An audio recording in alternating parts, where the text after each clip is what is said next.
Hi friends, मेरे YouTube channel पे आप सभी लोगों का स्वागत है। आज कोकोपीट किस प्रकार इस्तेमाल किया जाए, तो दोस्तों मैं आपको बताना चाहता हूँ कि जैसे मार्केट से हम कोकोपीट खरीद कर लाते हैं तो ये डायरेक्टली इस्तेमाल मत कीजिए। तो इसका रीज़न भी है वाई। तो इसका रीज़न आपको बताना चाहूँगा कि यहाँ कोकोपीट किस प्रोसेस में तैयार होता है, किस चीज़ का किस मटेरियल का इस्तेमाल किया जाता है और इसे हाउ टू यूज़, किस प्रकार उपयोग में लाना है। तो यहाँ आप बकेट में 20 लीटर पानी लीजिए, बड़े बकेट में।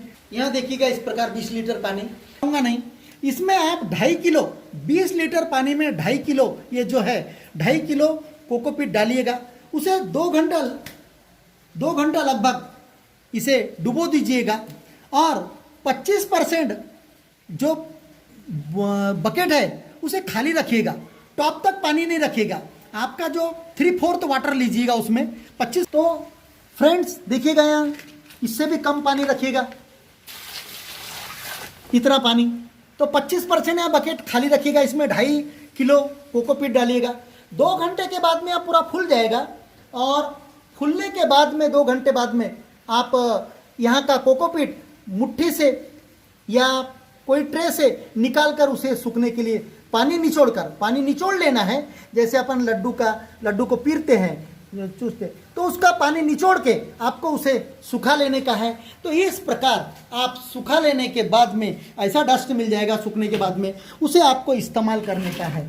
तो इसके पीछे कारण क्या है ये मैं बताना चाहता हूँ। तो मित्रों यह बनता कैसे है, तो यहाँ बनाने के लिए जो हरे नारियल जो आते हैं जिसका पानी हम पीते हैं, या तो सूखे नारियल जो आते हैं, वह उन सूखे नारियल का जो हस्क रहता है या जो कॉयर रहता है, आउटर पार्ट जिसे कहते हैं, उसे 4 से 6 महीना लगभग वहाँ सड़ाया जाता है। अब यहाँ कहाँ सड़ाया जाता है? बड़े बड़े टैंकों में सड़ाया जाता है। और उसके बाद में कुछ दूसरा प्रोसेस में क्या किया जाता है, डीकम्पोजर जो रहता है, मार्केट में डीकम्पोजर मिलता है, वहाँ स्प्रे किया जाता है और उससे भी उसे सड़ाया जाता है। तो जनरली बड़ी बड़ी इसकी जो इंडस्ट्रीज है वहाँ पर 4 से 6 महीना बड़े बड़े टैंकों में जो आउटर पार्ट जो है क्वायर का या जो थ्रेड्स का है, यहाँ जो थ्रेड्स है इसके फाइबर्स है, इन्हें सड़ाया जाता है 4 से 6 महीना। उसके बाद में सुखाया जाता है और सुखाने के बाद में उसे मशीन में ग्राइंड किया जाता है।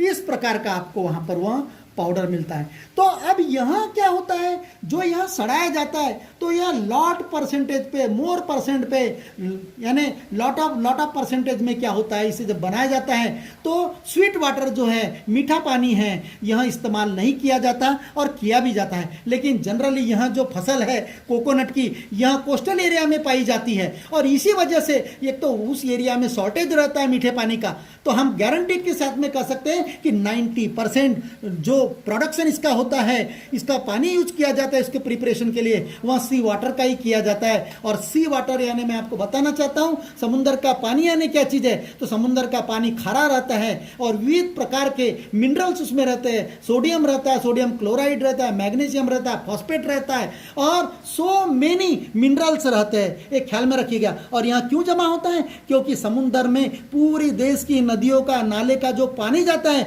वह अपने साथ में बहुत सारे मटेरियल, सॉइल का कंटेंट, पत्थर, हर प्रकार के पत्थर से जो कंटेंट जाता है, इस प्रकार का सभी मिनरल समुद्र में जाके एक जमा होता है और पानी की वेपर होती जाती है। और समुद्र में जो मिनरल रहता है वो वेपराइजेशन नहीं होता, इसलिए समुद्र का पानी खारा होता है। तो लाखों वर्ष पहले से यहाँ मिनरल्स वहाँ जमा हो गया है, इस वजह खारा। तो यहाँ जो मिनरल जो इस कोकोपीट में जो रहता है प्रोसेस में, यहाँ खारे पानी का इस्तेमाल करने के कारण होता है। इसलिए इसे हम धोते हैं, फिर यानी गीला करने के बाद यहाँ स्वेल हो जाता है। तो इसलिए हम इसे पीर के निचोड़ के सुखा लेते हैं ताकि यहाँ का जो एक्सेसिव मिनरल है, ज़्यादा का मिनरल्स है, वहाँ निकल जाता है और उसके बाद में ही हमें इसे इस्तेमाल करना है। तो इसमें सबसे ज़्यादा परसेंटेज मैं बता चुका हूँ कि पोटेशियम ज़्यादा मात्रा में रहता है और यहाँ जब धो लोगे आप तो यहाँ निकल जाएगा। और यहाँ अगर से ज़्यादा परसेंटेज में पोटेशियम भी प्लांट के लिए आवश्यक है, मैग्नीशियम भी आवश्यक है, कैल्शियम भी आवश्यक है, फॉस्फेट भी आवश्यक है, लेकिन हर चीज़ का एक परसेंटेज, एक लिमिटेड परसेंटेज में होना चाहिए। अगर से पोटेशियम यहाँ का नहीं निकला तो मित्रों आपको बताना चाहता हूँ कि आपका प्लांट की ग्रोथ नहीं होगी, और इसीलिए आपको यहाँ धो लेना है इसे, यानी फुलाकर यानी भिगोकर आपको इसको पानी को निचोड़ के आपको इसे सुखा लेना है, ताकि पूरा मिनरल इसमें अतिरिक्त मिनरल जो है यानी निकल जाएगा। दूसरी चीज़, इसमें कुछ वीडियोज में या तो कुछ लोगों के द्वारा मैंने सुना है कि इसमें न्यूट्रिशन नहीं होता, इसमें न्यूट्रिशन नहीं होता यानी इसमें क्षमता नहीं होती, पोषक क्षमता। तो मैं आपको बताना चाहता हूँ यहाँ टोटली रॉन्ग है। लोग कहते हैं कि सिर्फ यहाँ जर्मिनेशन के लिए काम में लाया जाता है, जर्मिनेशन ओनली, सीड को उगाने के लिए, लेकिन यहाँ टोटली फालसी है। ठीक है, मैं मान सकता हूँ कि इसे हर प्रकार के इसमें मिनरल्स और जो भी न्यूट्रिशनल वैल्यू है वो नहीं होगी, क्योंकि कोई भी कंटेंट में आपको 100% न्यूट्रिशनल वैल्यू कभी नहीं मिलेगी। लेकिन ऑलरेडी ये बायोटिक मटेरियल है, नॉन बायोटिक नहीं है, ऑलरेडी क्या बायोटिक मटेरियल है। इसका मतलब ये डिकम्पोज होगा, और डिकम्पोज होने के बाद में इसमें इसका क्या बनेगा, खाद बनेगा, यानी आपको खाद मिलेगा, तो कंपोस्ट बनेगा इसका। इसलिए मैं इस धारणा के विरुद्ध हूँ कि कुछ लोगों का कहना है कि इसमें कोई न्यूट्रिशनल वैल्यू नहीं होती, टोटली रॉन्ग है। लेकिन 100% नहीं होती, लेकिन मैं बायोटिक मटेरियल के कारण, हर बायोटिक मटेरियल हो, तुम्हारा शरीर का अंग हो, पत्ती हो, लकड़ी हो, जो भी चीज़ डिकम्पोज होती है इस दुनिया की, और जो भी नेचुरली ग्रोथ होती है, हर मटेरियल का कंपोज बनता है। तो इसीलिए इसमें अगर चाहे आपको 100% न्यूट्रिशनल वैल्यू बढ़ाने की है तो आप इसमें कंपोस्ट मिक्स करके आप पॉटिंग भी कर सकते हैं। किसी ने कहा कि इसका पॉटिंग नहीं कर सकते, आप इसका पॉटिंग कर सकते हैं। और इसको पॉट में आपके 50% मिट्टी और 50% आपने अगर से ये कोकोपीट अगर से इस्तेमाल किया तो इसका जो वाटर पर्कोलेशन कैपेसिटी है, यानी वाटर निकल जाना चाहिए, निचरा होना बोलते हैं मराठी में, तो पानी पकड़ के नहीं रखेगा, लेकिन ज़्यादा का पानी निकाल देगा। लेकिन और एक आपको एक चीज़ बताना चाहता हूँ कि यहाँ अगर से आपका एयर लेयरिंग भी इस्तेमाल होता है। इसमें आप दूसरा पॉटिंग आपको बताना चाहता हूँ, 30% कोकोपीट, 30% वर्मी कंपोस्ट या कंपोस्ट वो लीजिए, पत्तों का खाद लीजिए, और 30% सॉइल लीजिए, और 10% आप 30 ये हो गया, और 10% आप जो बोन मील आप मिक्स कर सकते हैं। इस प्रकार आप मिक्सर करने के बाद पॉटिंग कीजिएगा। गमला हो या और कोई चीज़ हो, ट्रे वगैरह आप भर सकते हैं। तो प्योरली भी ले सकते हैं आप इसे, लेकिन प्योरली के लिए आप प्लांट नहीं लगा सकते। प्योरली लेने से आपको सिर्फ इसका जर्मिनेशन के यानी छोटे छोटे पौधे की ग्रोथ होने के लिए आपको इस्तेमाल होगा, यह हल्का होता है। और एक विशेष चीज़ बताना चाहता हूं कि कुछ लोगों का कहना है कि इसे इस्तेमाल ना कीजिए, किसमें पॉटिंग के लिए, पॉटिंग में आप इस्तेमाल कीजिए। क्यों? इसकी एक खासियत होती है, ये स्पॉन्जी स्ट्रक्चर होता है। अब स्पॉन्जी स्ट्रक्चर यानी इसमें अंदर इसके पार्टिकल्स में पोर्स होते हैं छोटे छोटे, और वहाँ मॉइस्चर खींच के रहता है, जैसे मधुमक्खी के छाते में शहद रहता है मित्रों, उस प्रकार इसमें भी पानी एब्जॉर्बिंग कैपेसिटी रहती है। आप विचार कर सकते हैं कि 2.5 किलो का कोकोपीट का ब्लॉक 20 लीटर पानी खींच लेता है। तो विचार करो कि इसमें तो मिट्टी में, सॉइल में और कंपोस्ट के साथ में अगर यहाँ मिक्स करते हैं तो आपका एक्सेसिव वाटर है, ज़्यादा का पानी निकल जाएगा, लेकिन जो यहाँ फूल के रहेगा और पानी की कमतरता भी होंगी, तो इसमें जो स्पॉन्जी स्ट्रक्चर है तो पानी खींच के रखता है, वहाँ पानी आपका पानी की मात्रा मेंटेन रहेगी, गमले में हो या पॉट में हो या एयर लेयरिंग में हो। और जब कभी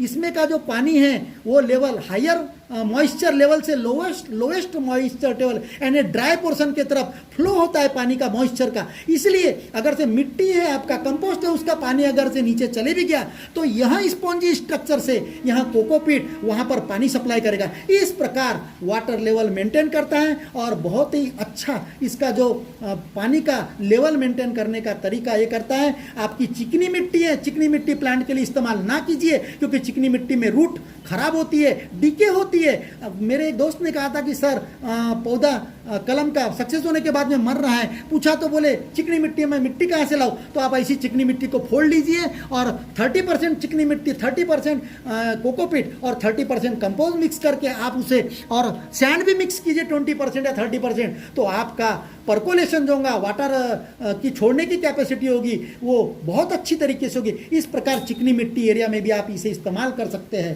तो आपको मैं बताना चाहता हूँ कि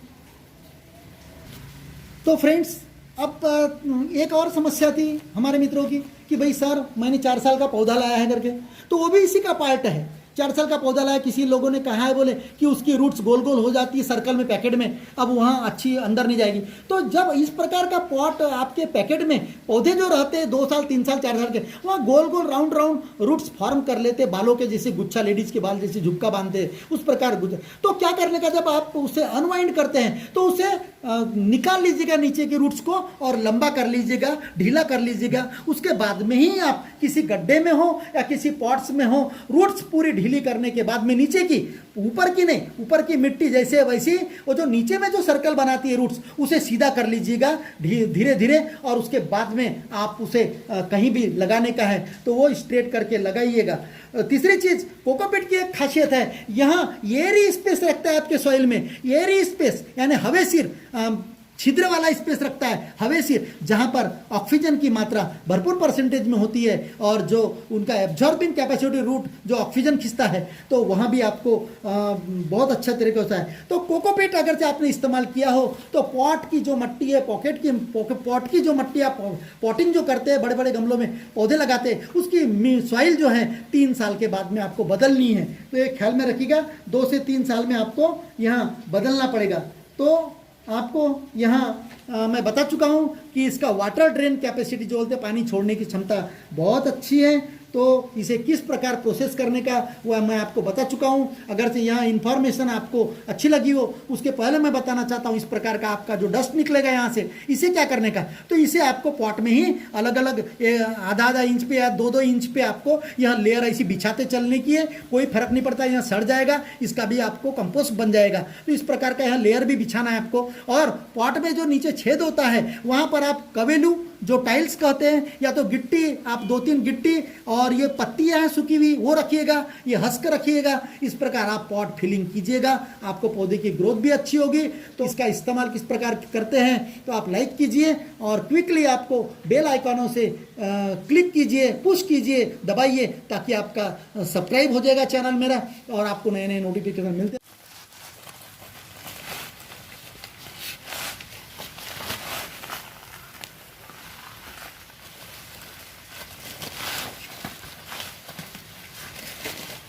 देखिए फ्रेंड्स, यहाँ मैं डाल रहा हूँ अभी पानी में, ऑटोमेटिक ये पिघल जाएगा यानी धीरे धीरे। ये देखिए फ्रेंड्स, यहाँ पूरा,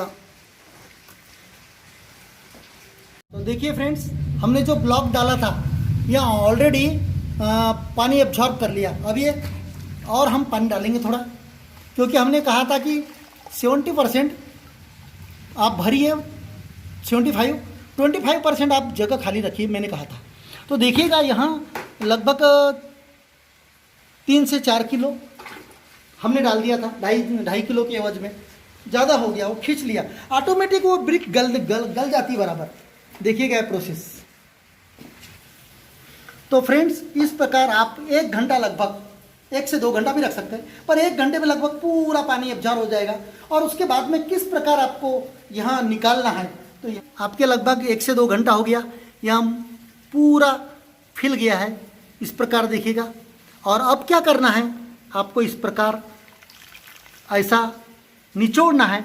अब इससे क्या होगा, निचोड़ने से आपका जो एक्सेसिव जो पोटेशियम है, सोडियम है, इस प्रकार के जो नेचुरल जो मिनरल्स है वह निकल जाएंगे।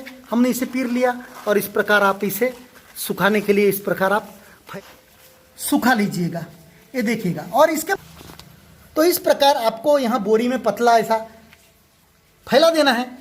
और यहाँ सूख गया, ड्राई हो गया कंसीडर करो, तो ड्राई होने के बाद में आपको इसे बोरी में पैक कर लेना है। और आप जब कभी भी इसे इस्तेमाल करोगे तो आप अब डायरेक्टली इस्तेमाल कर सकते हो, ताकि उसे एक्सेसिव आपके सीडलिंग को मटेरियल ना मिले। तो